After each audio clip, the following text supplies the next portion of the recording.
नमस्कार, news our के खास कार्यक्रम में आपका स्वागत है। मैं हूं देवेंद्र कुशवाहा। पिछले एक महीने में कांग्रेस पार्टी ने छत्तीसगढ़ में 3 महत्वपूर्ण बदलाव किए। डिप्टी सीएम बनकर टीएस को साधा, दीपक बैज को प्रदेश अध्यक्ष बनाकर सीएम की शिकायत दूर की और मरकाम को मंत्री बनाकर उन्हें नाराज होने से बचा लिया। लेकिन कांग्रेस के इस बदलाव को बीजेपी सत्ता परिवर्तन के संकेत बता रही है। वहीं कांग्रेस का कहना है कि कांग्रेस में हुआ बदलाव शुभ संकेत है, जिससे पार्टी अब की बार 75 पार के लक्ष्य को पूरा करेगी। एक रिपोर्ट देखिए, फिर चर्चा भी करेंगे। बदलाव से विजय की चाह, बदलाव से बनेगी सत्ता की राह। कितना हुआ डैमेज कंट्रोल, कौन रूठा कौन माना। बदलाव पर बीजेपी का वार, बताया सत्ता परिवर्तन का संकेत। पिछले एक महीने में छत्तीसगढ़ में कांग्रेस पार्टी की सत्ता और संगठन दोनों बदलाव के दौर से गुजर रहा है। सत्ता में बदलाव की शुरुआत टीएस सिंहदेव को डिप्टी सीएम बनाए जाने के साथ हुई, जो मोहन मरकाम को मंत्री बनाए जाने पर खत्म होने के आसार हैं। वहीं संगठन में मोहन मरकाम को हटाकर बस्तर सांसद दीपक बैज को कमान देकर बदलाव को अंजाम दिया गया है। राज्य के मुख्यमंत्री का कहना है कि ये बदलाव शुभ है और कांग्रेस पार्टी के लिए अच्छे परिणाम देगा। निश्चित रूप से इसका फर्क तो पड़ेगा और इसका लाभ मिलेगा। राज्य के नवनियुक्त मंत्री मोहन मरकाम का भी कहना है कि सत्ता और संगठन के सभी नेता मिलकर 2023 में छत्तीसगढ़ में फिर से कांग्रेस की सरकार बनाने के लिए पूरी एकजुटता के साथ काम करेंगे।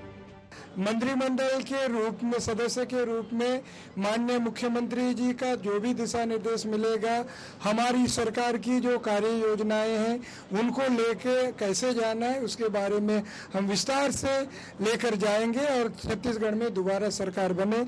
छत्तीसगढ़ की 2 करोड़ 80 लाख जनता की अपेक्षाओं उम्मीदों पर खरा उतरना एक बड़ी चुनौती है। हम माननीय मुख्यमंत्री जी के दिशा निर्देशन में आगे बढ़ेंगे। वहीं दूसरी तरफ बीजेपी का कहना है कि कांग्रेस पार्टी को पता लग गया है कि 4 महीने बाद छत्तीसगढ़ में सत्ता परिवर्तन होने जा रही है। इसी भय में वे लगातार परिवर्तन कर रहे हैं। बीजेपी का कहना है कि राज्य में बीजेपी के पक्ष में बन रहे माहौल से सत्ताधारी कांग्रेस पार्टी घबराई हुई है और सत्ता खोने से भय से वो लगातार बदलाव कर रही है, लेकिन इससे कुछ होने वाला नहीं है। अभी इंतजार करो, बहुत फेरबदल होगा। जब भय पैदा होता है तो फेरबदल स्वाभाविक रूप से होता है। उनको लगने लग गया कि छत्तीसगढ़ में भारतीय जनता पार्टी पूरी ताकत से मैदान की ओर बढ़ गई है, कारवा बढ़ चुका है और जिस प्रकार के हमारे कार्यक्रम सक्सेस होते हैं और जो छोटे छोटे एकदम नीचे तक हम पहुंच रहे हैं, तो निश्चित रूप से और भी कई फेरबदल होंगे। आप इंतजार करिए।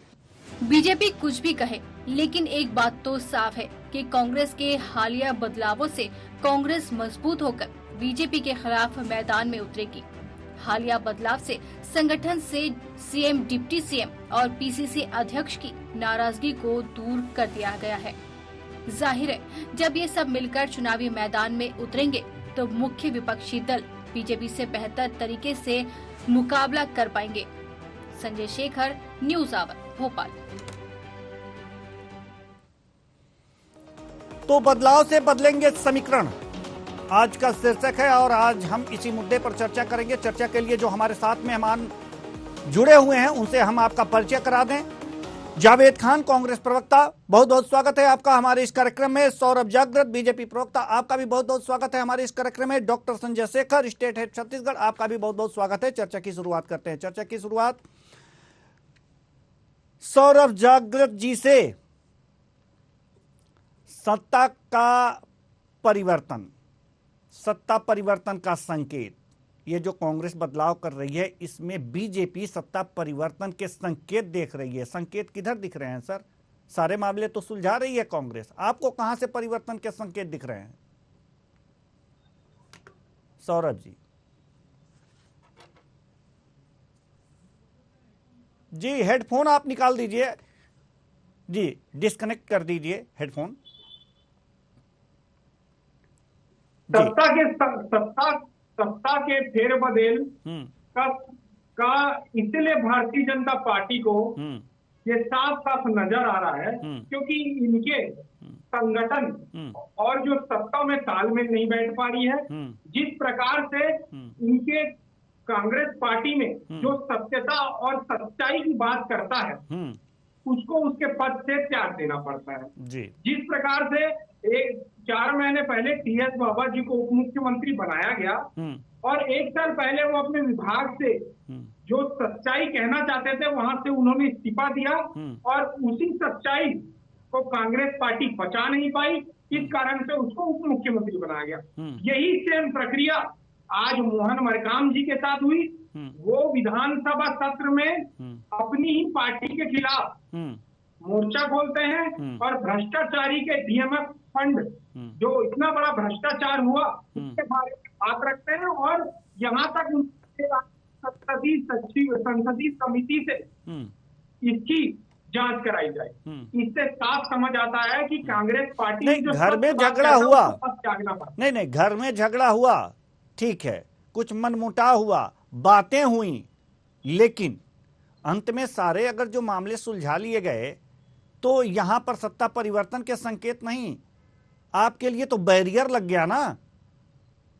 देखिए सत्ता परिवर्तन का संकेत इसमें साफ इसलिए नजर आ रहा है क्योंकि जनता को भी दिखने लग गया कि यदि इनको वाकई में सुलझाना रहता तो 2.5 साल पहले 1 साल पहले सुलझा लेते।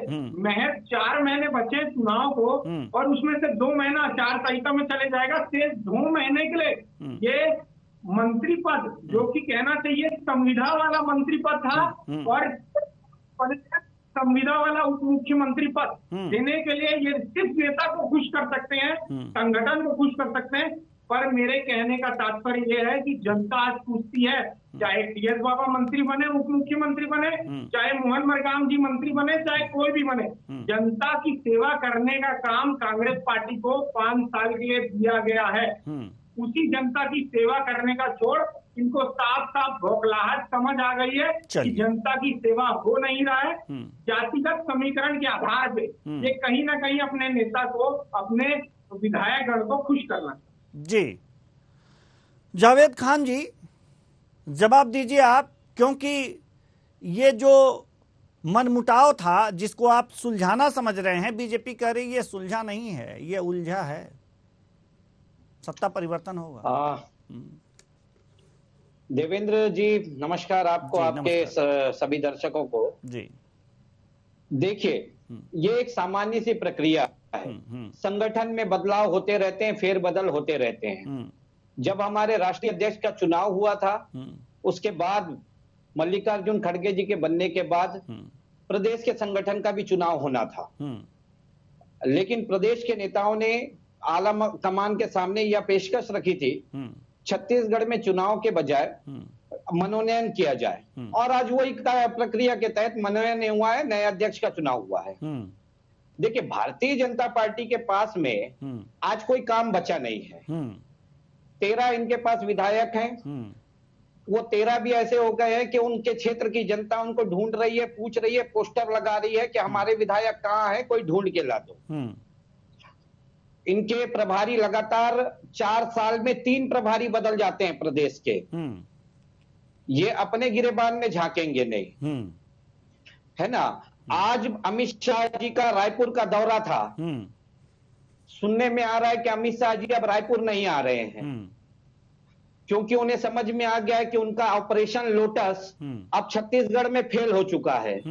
जो छत्तीसगढ़ के कांग्रेसी नेताओं के ऊपर ये डोरा डालने का सोच रहे थे, वहां पर पूरी तरह पूर्ण विराम लग गया है। तो भारतीय जनता पार्टी को अपना घर देखना चाहिए। आज पूर्व में जो मंत्री रहे भारतीय जनता पार्टी के शासनकाल में, उन्हें एडजस्ट करें। वो किसी भी सूची में उनका नाम नहीं आ रहा है, ना उनको किसी तरह के घोषणा पत्र समिति में रखा जा रहा है, ना उन्हें कहीं किसी और समिति में रखा जा रहा है। तो यह स्थिति तो भारतीय जनता पार्टी की है। रमन सिंह जी जो 3 बार के मुख्यमंत्री रहे, वो आज भारतीय जनता पार्टी में किस जगह पे खड़े हैं, भारतीय जनता पार्टी के प्रवक्ता यही बता दे, यही उनके लिए बड़ी बात होगी। रही बात छत्तीसगढ़ की जनता की, तो छत्तीसगढ़ की जनता ने हाथों हाथ लिया है छत्तीसगढ़ की भूपेश सरकार को, क्योंकि इतनी योजनाओं पे हमने काम किया है जिसकी वजह से आज छत्तीसगढ़ की जनता खुशहाल है। चलिए ठीक है, डॉक्टर संजय शेखर, हम आपके पास आना चाहेंगे। सवाल ये है कि बीजेपी को ये जो बदलाव है, बीजेपी को तो इसमें सत्ता परिवर्तन के संकेत दिख रहे हैं। बीजेपी है, विपक्ष में है, छत्तीसगढ़ में कुछ न कुछ कहेगी ही, और जावेद खान जी सत्ता पक्ष से हैं तो ये भी बचाव करेंगे कि सामान्य प्रक्रिया है। वास्तव में क्या सत्ता परिवर्तन के सचमुच संकेत दिख रहे हैं या सिर्फ हवा हवाई है? आप तो नब्ज जानते हैं। सत्ता परिवर्तन की जो संकेत की बात कर रहे हैं वो भारतीय जनता पार्टी का अपना एक राजनीतिक बयान है और उसको राजनीतिक बयान की तरह ही लिया जाना चाहिए। उससे वो धरातल की सच्चाई है, ये मैं यहाँ पर नहीं कह सकता क्योंकि धरातल की वो सच्चाई नहीं है। भारतीय जनता पार्टी को अभी बहुत पापड़ बेलने पड़ेंगे, बहुत मेहनत करना पड़ेगा, बहुत पसीना बहाना पड़ेगा, क्योंकि कांग्रेस पार्टी में जो कमियां थी और जिन कमियों का लाभ उठाने की कोशिश कर रही थी भारतीय जनता पार्टी, वो कमियां धीरे धीरे उसको जो है संगठनात्मक कमियां, बाकी कमियां तो है लेकिन संगठनात्मक कमियों को कम से कम कांग्रेस पार्टी खत्म कर रही है।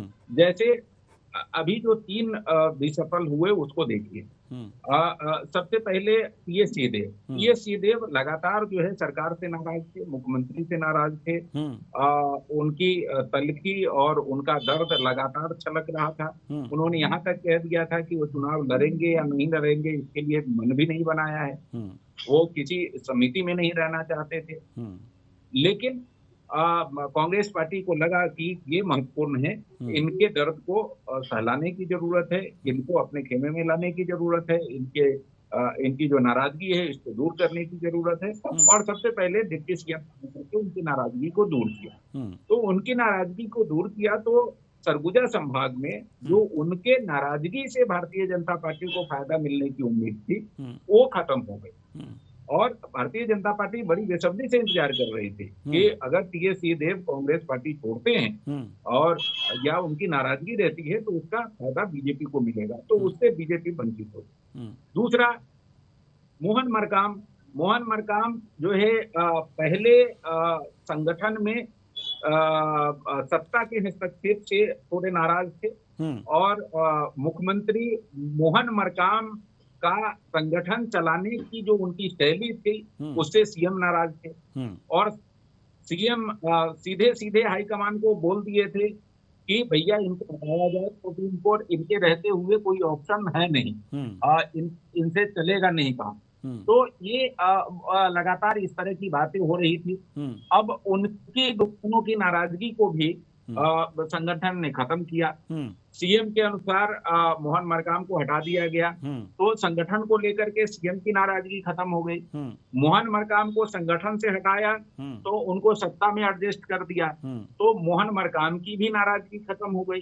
तो जो बड़े नेताओं की नाराजगी किन्हीं वजह से थी, सत्ता से, संगठन से, आपसी मनमुटाव, आपसी तलखी, उसको कांग्रेस पार्टी ने खत्म किया है और कोशिश लगातार एआईसीसी की ये है कि सब मिल करके 2018 में जिस तरीके से सब मिल करके चुनाव लड़े थे पूरी ताकत के साथ, उसी ताकत के साथ 2023 में भी कांग्रेस पार्टी पूरी ताकत के साथ चुनाव मैदान में रहे। ठीक है। और अभी जो स्थिति है उसमें कांग्रेस पार्टी अब एकजुट दिख रही है। अभी कहीं से आपको ये नहीं, जब छोटे मोटे जो है जैसे जय सिंह अग्रवाल की थोड़ी बात कर ली जाए तो जय सिंह अग्रवाल थोड़े से रुष्ट हैं सरकार की कार्यप्रणाली से, लेकिन ओवरऑल अगर बात की जाए तो ओवरऑल बीजेपी की तुलना में कांग्रेस में अभी काफी एका है। ठीक है, ठीक है, ठीक है। सौरभ जागृत जी कुछ कहना चाह रहे हैं, बड़ी देर से इशारे कर रहे हैं जी। देखिए भाई साहब, आज सिर्फ 4 महीने बचे हैं। आप कांग्रेस पार्टी को 5 साल छत्तीसगढ़ की जनता ने दिया। आप अपने नेता को खुश नाखुश करना, संगठन में परिवर्तन करना, ये सब तमाम बातें होते रहेंगी, परंतु जनता की सेवा करने का जो काम आपको मिला था तो आप सब कुछ कर नहीं पाए। जो शराबबंदी की बात किया आपने कर नहीं पाए, जो युवाओं को 10 लाख नौकरी देने की बात की थी आप कर नहीं पाए, महिला सहायता समूह का कर्ज माफ करने की बात की थी आप कर नहीं पाए, रेडी टू ईट महिलाओं को जो 22,000 बहनों को नौकरी से छीनने का प्रयास किया था वो कर नहीं पाए। मेरे कहने का तात्पर्य ये साफ साफ है भैया, आपको 1 महीने 2 महीने पहले संगठन बदलाव करने की क्या जरूरत थी? जब आप कहते हैं भूपेश है तो भरोसा है, तो भैया कहाँ भरोसा है? भूपेश जी अपने नेता अपने विधायक को मोबिलाइज करने के लिए किसी को प्रदेश अध्यक्ष बना रहे हैं, किसी को मंत्री बना रहे हैं। मेरे कहने का तात्पर्य साफ साफ है, जनता भी देख रही है, आपका काम है जनता की सेवा करना। यदि आपको मंत्री बनाना था, उप मुख्यमंत्री बनाना था, प्रदेश अध्यक्ष बनाना था, भाई साहब 1 साल पहले 2 साल पहले बनाते। 4 महीने में 2 महीने में जो बचा है वो भी 4 महीने में 2 महीने आचार संहिता में चले जाएंगे। आपके मंत्री सिर्फ गाड़ी में घूम पाएंगे, जनता तो उनसे रूबरू हो नहीं पाएगी। जो पुराने कार से अटके हुए हैं उनको कौन संभालेगा? जनता की जो याचिका लगी होंगी मंत्री महोदय, मतलब क्या समझ रहे हैं आप? नहीं, सौरभ जागृत जी क्या समझ रहे हैं कि जनता के काम के लिए मंत्री बनाया गया है इनको, या कि जो नाराजगी थी उसको दूर करने के लिए मंत्री बनाया गया है? देखिए, कांग्रेस पार्टी हमेशा से एकला चलो की बात रखती है। नहीं, आप बताइए ना। नहीं, सौरभ जागृत जी, आप क्या समझाना चाह रहे हैं दर्शकों को कि जनता के कहने का मतलब ये साफ साफ है कि कांग्रेस पार्टी सिर्फ व्यक्ति की पार्टी है, परिवार, ये सिर्फ अपने व्यक्ति का स्वार्थ देखती है। आज भूपेश बघेल जी को साफ साफ समझ आ गया कि कुछ महीने बाद हमारी सत्ता जा सकती है, तो जो भी समीकरण हो मैं अपने पास लाने का प्रयास करूंगा। ठीक है, तो क्या आपके कहने का तात्पर्य क्या है कि ये जो मंत्री पद दिया गया है ये जनता की भलाई के लिए दिया गया है, या फिर जो मनमुटाव है उसे दूर करने के लिए, जो नाराजगी है आपसी उसे दूर करने के लिए? देखिए, साफ साफ आपको भी नजर आ रहा है जो इनकी अंदरूनी कला, हमें कुछ नजर नहीं आ रहा है। आप जो बताएंगे वही नजर आएगा। आप बताइए, हमें साफ साफ आप बताइए। उनकी अंदरूनी कला को शांत करने का प्रयास किया जा रहा है भूपेश बघेल जी द्वारा। चलिए ठीक है, जावेद खान जी जवाब दीजिए। आप बिल्कुल सही बात कह रहे हैं, लेकिन घुमा फिरा के इतना पूछने के बाद, अरे इसको आपको तुरंत कहना चाहिए था ना सौरभ जागृत जी। अब आप जवाब दीजिए। देखिए देवेंद्र जी, सौरभ जी और उनकी पूरी पार्टी, वो कहते हैं ना, वो दिन में सपने देखना, बस वो सपने देख रही है और मुंगेरी लाल के हसीन सपने देख रहे हैं, और वो सपने एक एक करके टूटते जा रहे हैं। अब उसके बाद लगातार भारतीय जनता पार्टी खिसियानी बिल्ली खंबा नोचे वाला कार्य कर रही है। आज उनके पूर्व मंत्री रहे राजेश मूणत, नरेंद्र मोदी जी आते हैं, पंडाल के पीछे बैठते हैं, उन्हें मंच से उतार के भगा दिया जाता है। अरे भैया, उन्हें खुश करने की कोशिश करिए, कहीं ऐसा ना हो कि छत्तीसगढ़ की विकास के लिए वो कांग्रेस का दामन थाम ले और कांग्रेस के साथ आ जाए। क्योंकि अगर आपको लगता है कि हम सबको एडजस्ट कर रहे हैं, तो आपके रुष्ट लोगों को भी हम एडजस्ट कर सकते हैं। हमारी भी नजर उनके तरफ है, हम भी बुलाएंगे। एक आदिवासी नेता तो हम ले आए हैं, और भी अभी लाइन में है, और भी अभी आएंगे। और हमारा तो सीधा सीधा सिद्धांत है छत्तीसगढ़ में कि छत्तीसगढ़ को भारतीय जनता पार्टी मुक्त बना करके ही हम रहेंगे।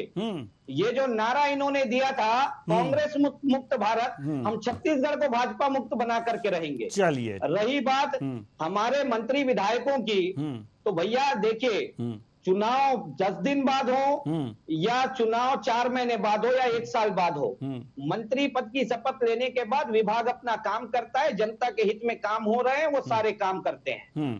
ये जो बोलते हैं हमारी विफलताएं गिनाते हैं, एक बार आज तक ये सड़क पे उतर करके हमें घेर नहीं पाए। इनके मंत्री विधायक खुद हमारे आत्मानंद स्कूल से लेकर हर चीज में रिकमेंडेशन लिख रहे हैं कि ये मेरा व्यक्ति है, इसके बच्चे का एडमिशन ले लो।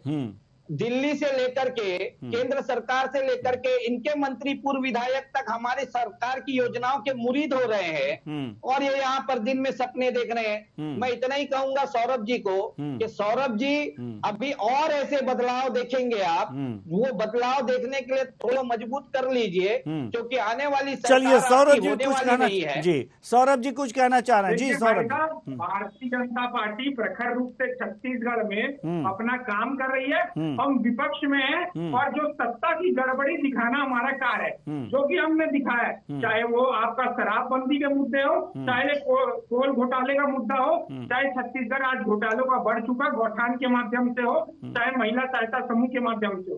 सौरभ जी भाई साहब आपको संगठन बदलाव करना है। सौरभ जी पीडीएस घोटाले के भी बारे में बात करिए, 44,000 करोड़ रुपए के शराब घोटाले के भी बारे में बात करिए, आग फोड़वा घोटाले के बारे में भी बात करिए, नसबंदी घोटाले के बारे में भी बात करिए, रमन सिंह जी की आय से अधिक संपत्ति के घोटाले के बारे में भी बात करिए।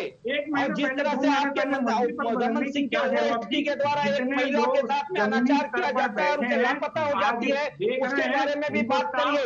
उसके बारे में आप बात नहीं करेंगे।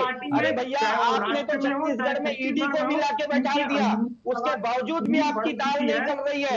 छत्तीसगढ़ की ब्रिटिश सरकार अधिक खड़ी हुई है, लड़ रही है, अपने छत्तीसगढ़ियावाद के लिए लड़ रही है। आपके पेट में मर्द होता है, अपनी पार्टी अपने संगठन को देखिए, आपके अंदर किस तरह की चीजें चल रही है वो देखिए।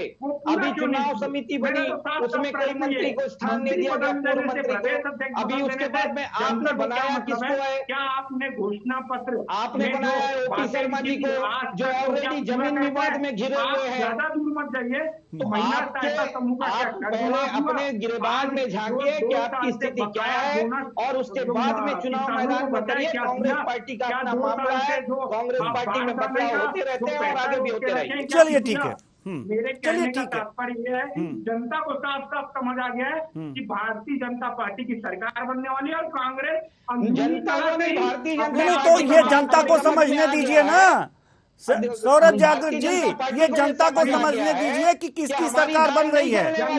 मैं वही कह रहा हूँ, जनता समझ चुकी नहीं, जनता समझ चुकी है, लेकिन अभी आपके समझ में नहीं आएगा जी, न ही कांग्रेस के समझ में आएगा, न बीजेपी के समझ में आएगा। आप लोगों के समझ में आएगा जब परिणाम आएगा, क्योंकि जनता का मूड भांपना, अगर जो इतना ही पहले आप लोग भांप लेते तो चुनाव की नौबत नहीं आती। और इतना खींचतान, इतना गुणा गणित, सियासी गणित, जोड़ घटाना, गुणा भाग, ये जो दिन रात बैठ के आप लोग लगाते हैं ना, इतना नहीं लगाना पड़ता। जनता का मूड भांपिए, जनता के लिए कुछ कीजिए। अब कुछ करने की बात चल ही निकली है तो कांग्रेस पार्टी जनता के लिए कुछ कर ले, ठीक है, तो आप कम से कम उनकी जो गलतियां हैं वो तो जनता के बीच ले जाइए। ये तो गिनवाइए ईमानदारी से, सड़क पे आइए। महंगाई बेरोजगारी का मुद्दा है, कहाँ आप लोग सोए हुए हैं। देखिए ठीक है, महंगाई का गौठान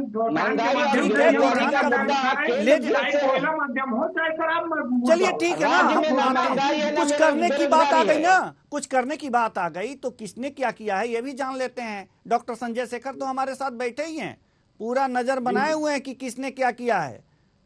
आपके 15 सालों का हिसाब किताब भी उनके पास है और आपका ये 4.5 साल का भी हिसाब किताब उनके पास है। जी बताइए सर, डॉक्टर संजय शेखर, तस्वीर है, आईना है जी, देखिए। जी बिल्कुल है, दोनों के कामकाज सामने है और जनता को मूल्यांकन करना है। देखिए 15 साल में छत्तीसगढ़ में नया स्टेट था, नया स्टेट को इंफ्रास्ट्रक्चर के रूप में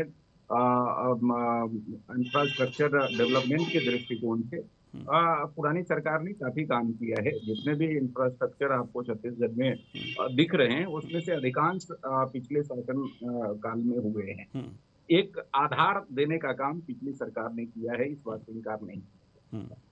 लेकिन मौजूदा सरकार जो है, मौजूदा सरकार इंफ्रास्ट्रक्चर पर फोकस करने के बजाय उसने डायरेक्ट बेनिफिट स्कीम है उस पर फोकस किया है और सरकार की अधिकांश योजनाएं ऐसी है जो प्रदेश की जनता को सीधे सीधे उसका लाभ मिल रहा है, सीधे सीधे उसको बेनिफिट उसके अकाउंट में ट्रांसफर हो रहा है। ये मूल मुद्दा है और चूंकि जनता को सीधे डायरेक्ट लाभ, अब देखिए सड़क बन रही है, सड़क बनी उससे तमाम लोगों को लाभ मिलता है, लेकिन कोई एक व्यक्ति विशेष कह सकता है कि मेरे को क्या मिला, ठीक है, अन्य उद्योग लगे, बाकी चीज लगे, उसका जो है ना डायरेक्ट किसी के खाते में नहीं जाता है, दीर्घकालीन रूप से उसका लाभ होता है, लेकिन प्रत्यक्ष रूप से दिखता नहीं है। मौजूदा सरकार क्या है कि तमाम योजनाएं ऐसी लाई है जिसका चाहे वो राजीव गांधी किसान न्याय योजना की बात हो, चाहे राजीव गांधी मजदूर योजना की बात हो, चाहे गोधन न्याय योजना की बात हो, चाहे गोबर खरीदी की बात हो, जितनी भी योजनाएं हैं अधिकांश योजनाएं सीधे जनता के खाते में जा रही है। तो वो जो सीधे जनता के खाते में जा रही है वो भारतीय जनता पार्टी के लिए बड़ी चुनौती है। धान का समर्थन मूल्य अब 2800 रुपए प्रति क्विंटल होगा और 20 क्विंटल खरीदी जाएगी। ये भारतीय जनता पार्टी के लिए बड़ी चुनौती होगी कि इसका विकल्प क्या लेकर के आएंगे, क्योंकि अगर इसका विकल्प भारतीय जनता पार्टी नहीं लाई, जनता अपने घोषणा पत्र में इसको शामिल नहीं किया बीजेपी, तो करीब करीब छत्तीसगढ़ की 65 से 70% आबादी जो सीधे धान से अप्रत्यक्ष और प्रत्यक्ष रूप से जुड़ी हुई है, वो फिर भारतीय जनता पार्टी की तरफ क्यों रुख करेगी जी, क्योंकि जब उसको सीधे सीधे लाभ मिल रहा है। बिल्कुल, तो दोनों ही सरकार की अपनी कामयाबी है, उनके योजनाओं के अपने लाभ है, लेकिन सबसे महत्वपूर्ण बात यह है कि किनकी योजनाओं से जनता को यह महसूस हो रहा है कि हमें लाभ मिल रहा है, हम लाभान्वित हो रहे हैं, ये देखने वाली बात होगी और वोटिंग भी शायद इसी पर हो। बहुत बहुत धन्यवाद तीनों मेहमानों का, आप आए और अपने अपने विचार साझा किए। तो देखने वाली बात यहाँ पर यह है कि बदलाव से बदलेगा समीकरण, ये सोचना है कांग्रेस का और यही सोचना है, सेम यही सोच रखती है बीजेपी कि समीकरण बदल रहे हैं, ये बदलाव के संकेत हैं और संगठन के रूप में बदलाव करके कांग्रेस यह सोच रही है कि समीकरण हमारे पक्ष में हो गए हैं। लेकिन असली समीकरण तो तब सामने आएंगे जब वोटिंग होगी, विधानसभा चुनाव होंगे और उसके परिणाम होंगे। तो ये तो आने वाला वक्त ही बताएगा कि परिणाम किसके पक्ष में आएंगे। फिलहाल इस कार्यक्रम में इतना ही, मुझे दीजिए इजाजत, नमस्कार।